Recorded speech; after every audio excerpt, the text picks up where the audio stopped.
I'm going to show a video of the use of ESERS or ureteroscopy to complement PCNL.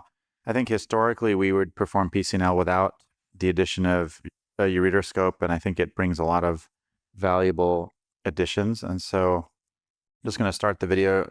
We do have to acknowledge the assistant in this video, which is Dr. Lee. So this is a 45-year-old woman that actually had two large stones. She had a nephrostomy tube that was placed for pain.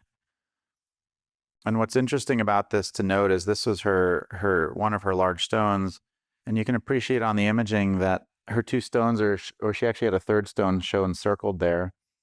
And the challenge is, if you're typically used to using the access that the radiologist gives you, using this nephrostomy tube track isn't really going to help us very much in accessing at least the lower pole and the upper pole stone, and getting to the renal pelvis is going to be a little hairy.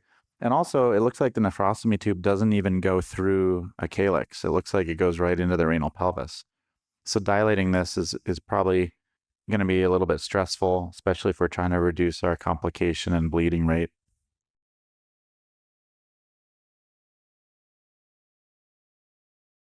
And so this is just taking us through sort of the beginning, where with the addition of, and this has been sped up, so we're not actually this fast in the operating room. But we always start with, in this case, because we're anticipating using the ureteroscopy component, we're putting up our access from below. And we use a dual lumen catheter to obtain that access, and then a ureteral access sheath. If you had a good nephrostomy tube access, you could not use this step, but I think this highlights this is a great example where we know at least a third to half the time interventional radiology, the access they give us is not the ideal access. This is showing the passive deflection of this scope. When you flex the scope and let go, it stays in that position, which I think ergonomically, when you're working in the lower pole, can be really beneficial after a day's work of cases. And so you can see here we have a nice view of the stone. We have a nice view of the nephrostomy tube, and we're matching it with fluoroscopy. And you can appreciate there's the lower pole stone. So having the ureteroscope is helpful because it lets us evaluate where are the stones, where is our nephrostomy tube, and we can identify which calyces might be the best access in this case. So because sometimes, and also, if you want to do, say, an upper pole access, it may not make sense if her lung is overlying that space. So having the ureteroscope, you can manipulate the other stones. So here's a nice view of the ultrasound using the techniques that Dr. Berger was showing us. And so we're identifying a lower pole calyx, and unlike him, I'm not as skilled, so I have to use a guide, and those yellow dots are showing the tract for the guide. And we can put our ureteroscope tip in the lower pole at the same time, and you see it wiggling there on the ultrasound image. And so you can target the tip of your ureteroscope using the ultrasound. And now we're about to insert our needle. So there's, again, a view of the stone on ultrasound and the calyx we're targeting. And then you should see the needle as it enters the system right there. So it's a beautiful view. And then Dr. Lee is going to show us on the ureteroscope where that needle is. In theory, it should be nearby. And you can see there it is. And you might argue and say, wow, look, you missed it. You're a millimeter off from the perfect access. And that is true. I'm not perfect all the time. But what I would say is that's pretty close to the calyx. And so because we're going to be dilating this to a 24 French tract, that's within that error of dilation. And so I'm okay with dilating that.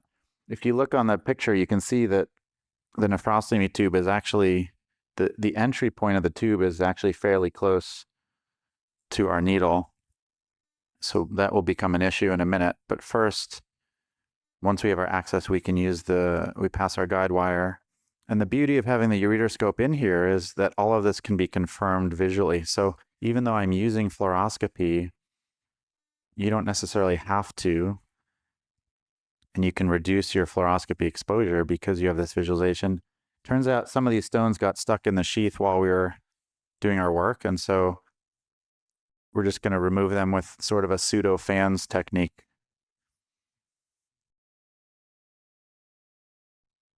And I think on the top right, you can really appreciate the how our straight access is in a perfect alignment to that renal stone, whereas the IR guided access, the nephrostomy tube, is not straight. And that reflects a lot of times when they're entering the skin under the rib and then they recorrect and change their angles.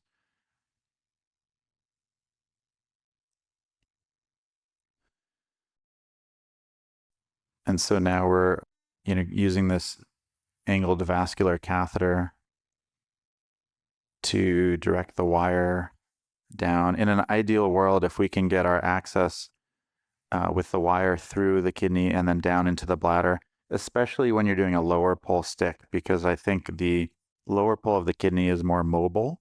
And so sometimes during the dilation, the kidney can move while you're dilating. So having a stiff wire in place helps stabilize that during the dilation.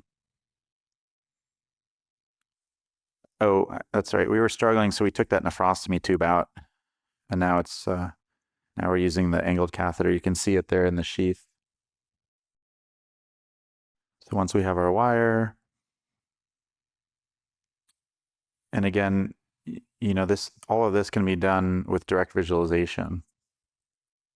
And so you can appreciate the balloon being, and you can see there's a waist there on the balloon.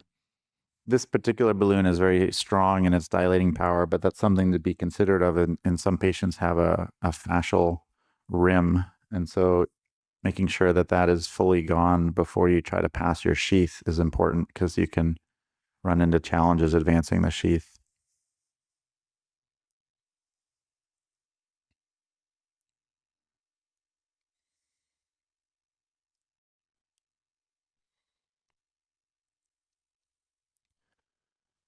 And I always, a tip I always say is try to advance these sheaths like you're advancing a robotic trocar.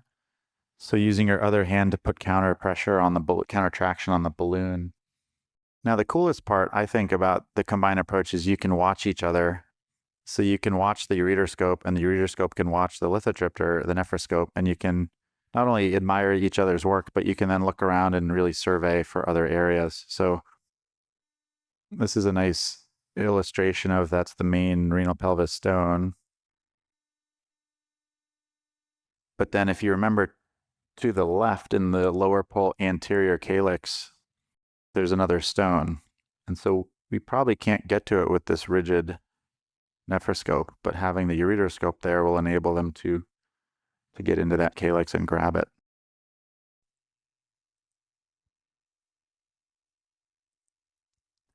I'm a big fan of the lithotripter. I think some people use a laser for their PCNLs, or they'll use like a suction sheath with a laser or a mini PCNL. I find that this lithotripter destroys stones very efficiently and then aspirates them out.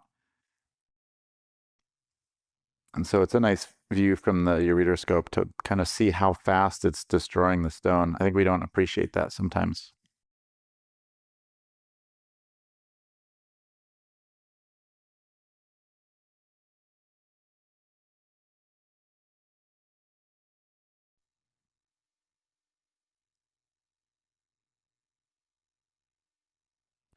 And then here we can use a basket extractor to pull out those larger pieces of stone.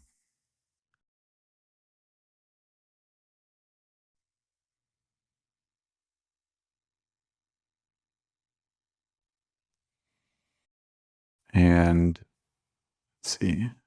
And then we have, so you can see here where they're going to navigate. So there's an additional stone that's seen in the lower pole. So this is where you can also do a passing maneuver. So the ureteroscope, you can grab a stone with the flexible ureteroscope with a basket. And then if it's too large to come out your ureteroaxis sheath, you can just pass it to the nephroscope and do a stone handoff, essentially, which can be really efficient when you're dealing with multiple larger stones in different calyces.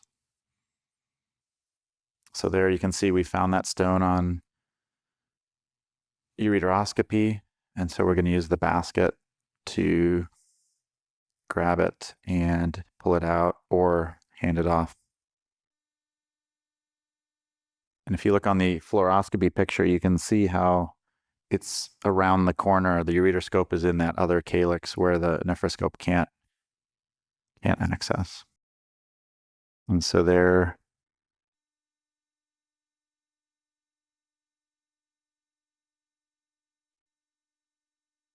they were finishing up that section. And then the nice thing for, again, for visualization, trying to minimize the torquing of your scope. So remembering the nephroscope has a 15-degree angle on it, so you can rotate it to see around corners as opposed to sort of joysticking the sheath, which will reduce trauma to the kidney. And so you can see here we found the last stone. And so now we're putting in a nephrostomy tube.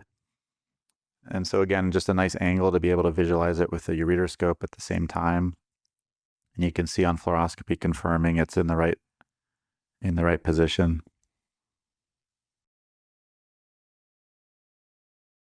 And then we remove the sheath, and then we put in some hemostatic agent alongside.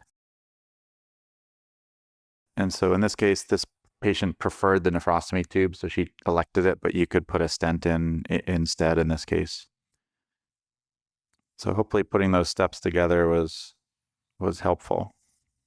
And I think that's it. Thank you very much.